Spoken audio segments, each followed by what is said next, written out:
ಕರಾವಳಿಯಲ್ಲಿ ಜಾತ್ರೆಗಳಲ್ಲಿ ಹಿಂದೂಯೇತರರ ಸಮುದಾಯಕ್ಕೆ ವ್ಯಾಪಾರಕ್ಕೆ ಅವಕಾಶ ಮಾಡಿಕೊಡದಿರುವುದರ ಬಗ್ಗೆ ಗೃಹ ಸಚಿವ ಅರೆಗ ಜ್ಞಾನೇಂದ್ರ ಪ್ರತಿಕ್ರಿಯಿಸಿದ್ದಾರೆ. ಇಂತಹ ಬೆಳವಣಿಗೆ ಖಂಡಿತ ದುರಾದೃಷ್ಟಕರ. ಈ ಬಗ್ಗೆ ವರದಿ ತರಿಸಿಕೊಳ್ಳುತ್ತೇನೆ ಅಂತ ಹೇಳಿದ್ದಾರೆ.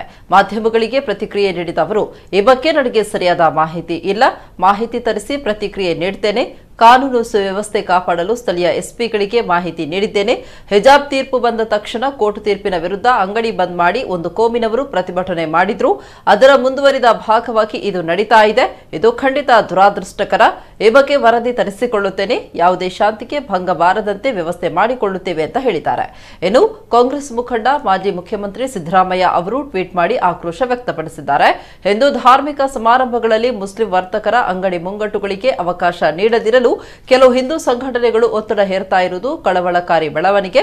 ಇಂತಹವರ ವಿರುದ್ಧ ಕ್ರಮ ಕೈಗೊಳ್ಳಬೇಕಾಗಿರುವ ಜಿಲ್ಲಾಡಳಿತ ಮೌನವಾಗಿದ್ದು ಪರೋಕ್ಷ ಬೆಂಬಲ ನೀಡುತ್ತಾ ಇರುವುದು ಖಂಡನೀಯ. ಸಂವಿಧಾನದ ಆಶಯಗಳನ್ನು ಪಾಲಿಸುವುದು ಪ್ರತಿಯೊಂದು ಸರ್ಕಾರದ ಮೂಲ ಕರ್ತವ್ಯ.